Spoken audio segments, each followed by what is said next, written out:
하나님의 말씀은 요한복음 12장입니다. 요한복음 12장 12절에서 20절, 12장 12절에서 20절.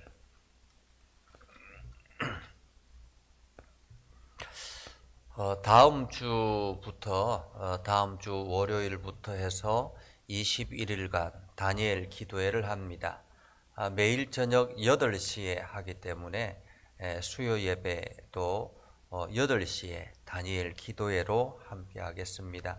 그러니까 여러분들이 다음 주에는 7시 반에 유튜브로 들어오는 것이 아니라 8시에 들어오시면 함께 기도회를 하고 함께 은혜를 나눌 수 있을 것입니다.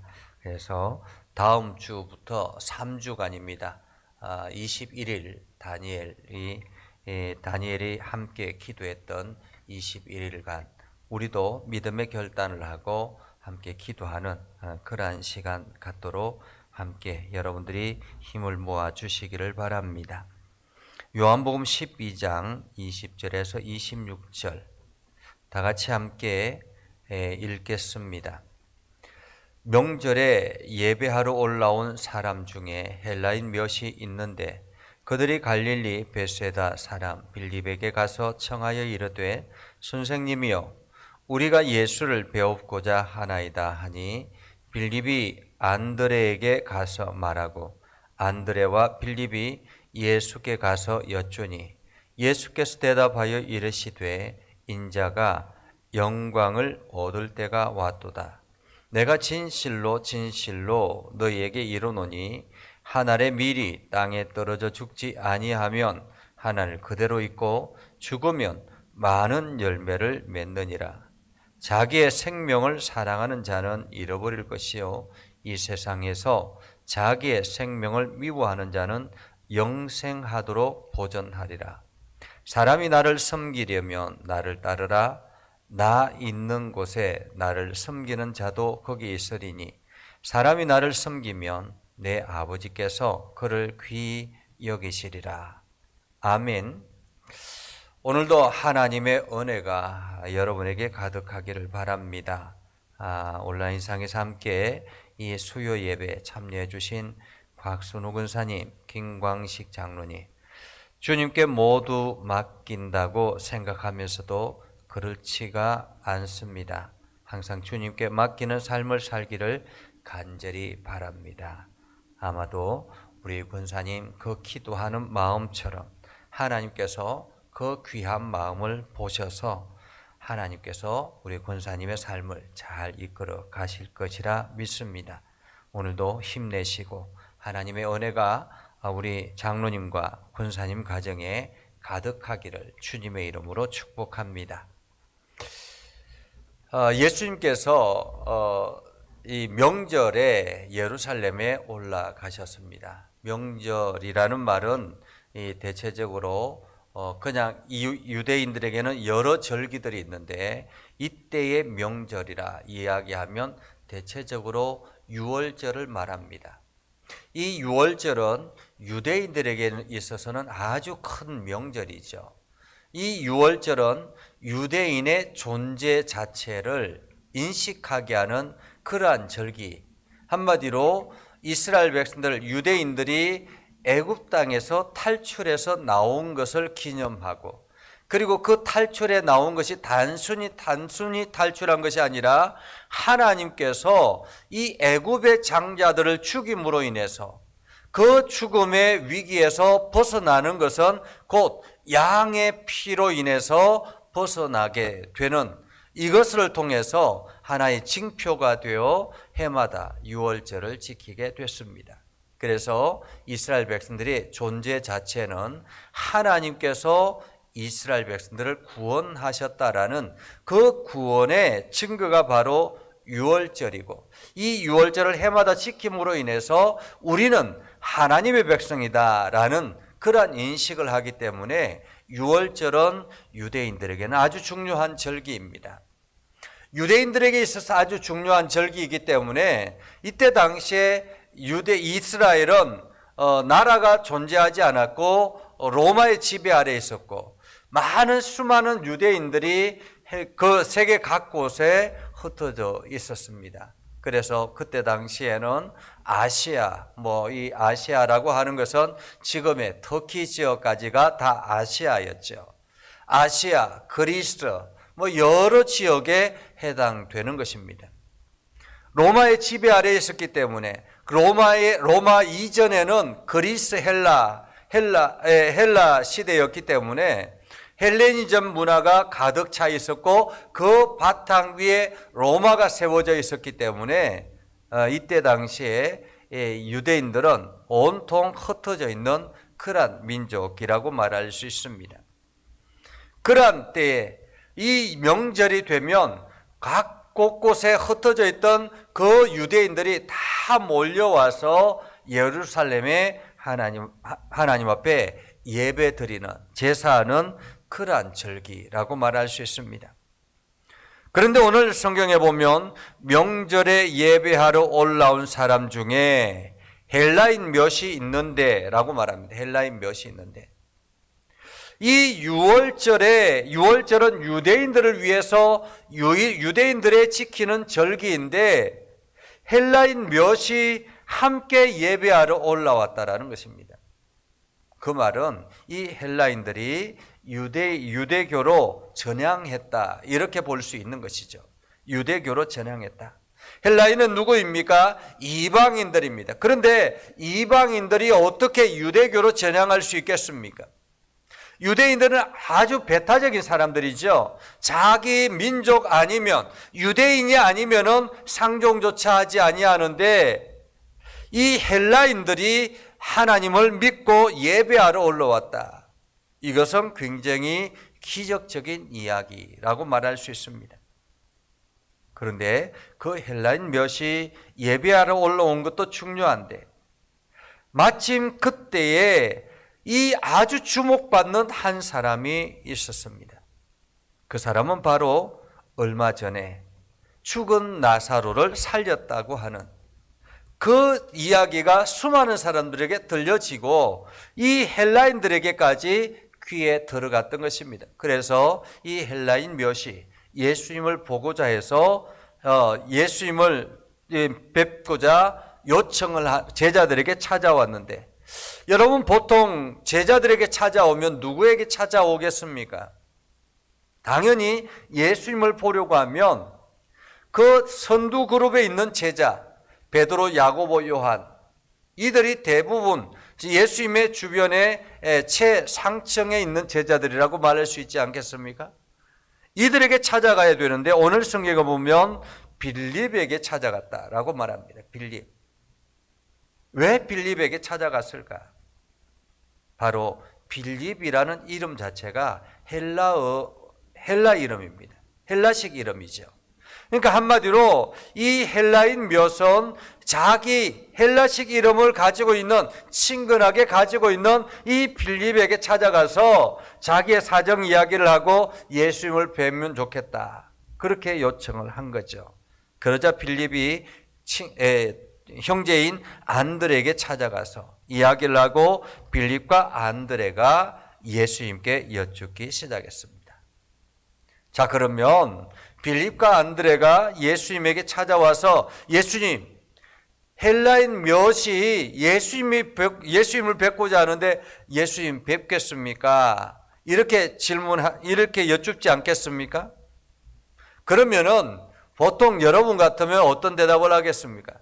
좋다, 내가 보기를 원한다 라든지, 아니면 나는 그들을 보지 않겠다, 이방인들이기 때문에 나는 그들을 보지 않겠다.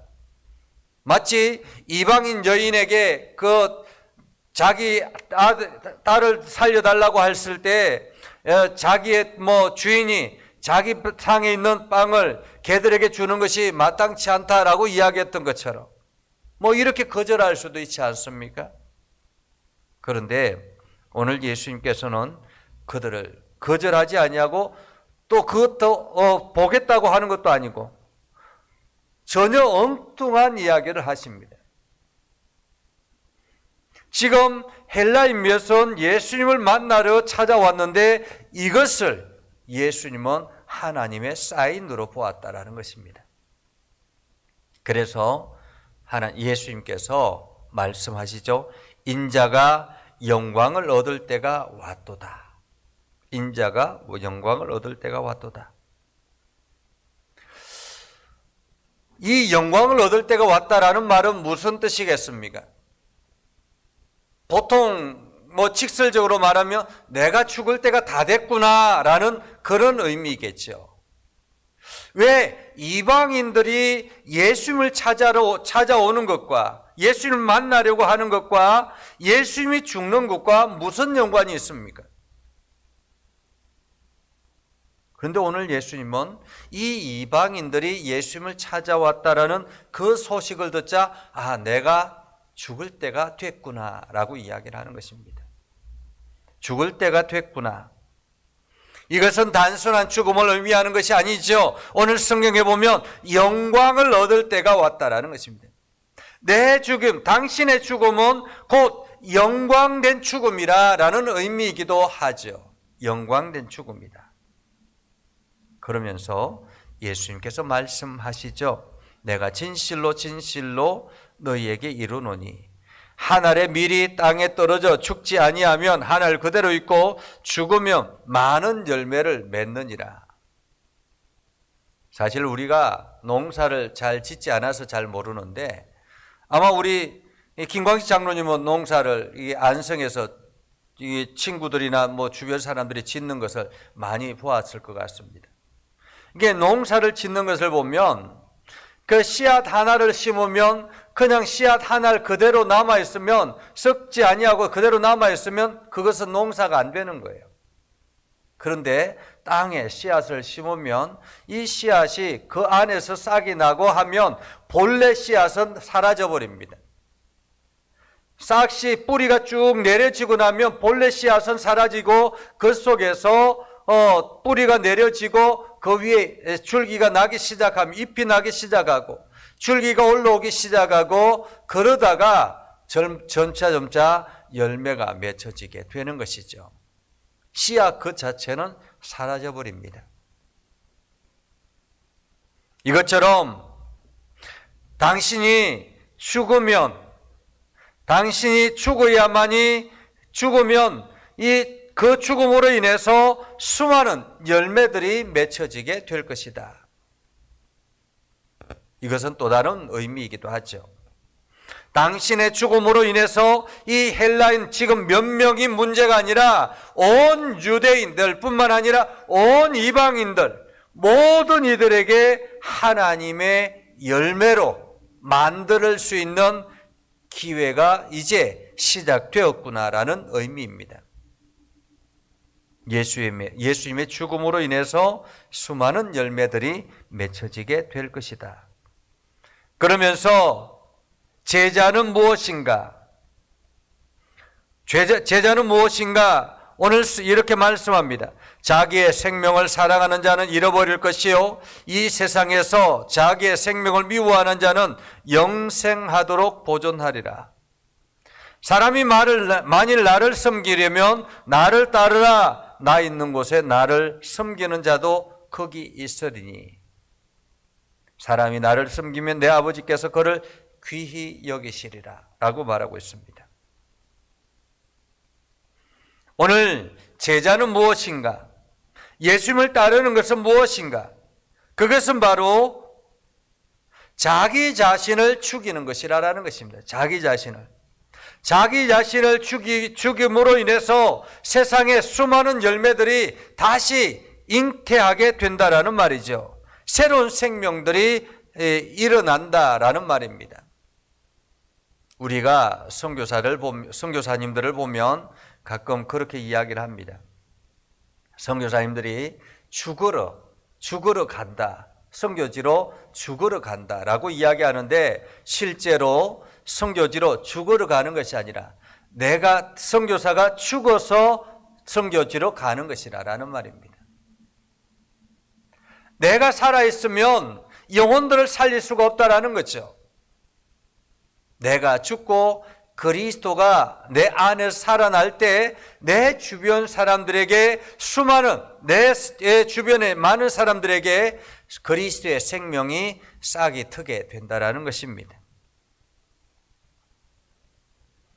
사도 바울은 이렇게 말하죠. 내가 그리스도와 함께 십자가에 못 박혔나니 그런즉 이제 내가 산 것이 아니라 내 안에 예수 그리스도께서 사는 것이라고 말하고 있지 않습니까? 사도 바울은 철저하게 자기 자신이 죽었기 때문에 자기를 통해서 예수 그리스도가 살아나서 실제 자기의 삶은 그리스도가 살아가는 것이다라는 말입니다. 오늘 우리가 사는 것도 마찬가지죠.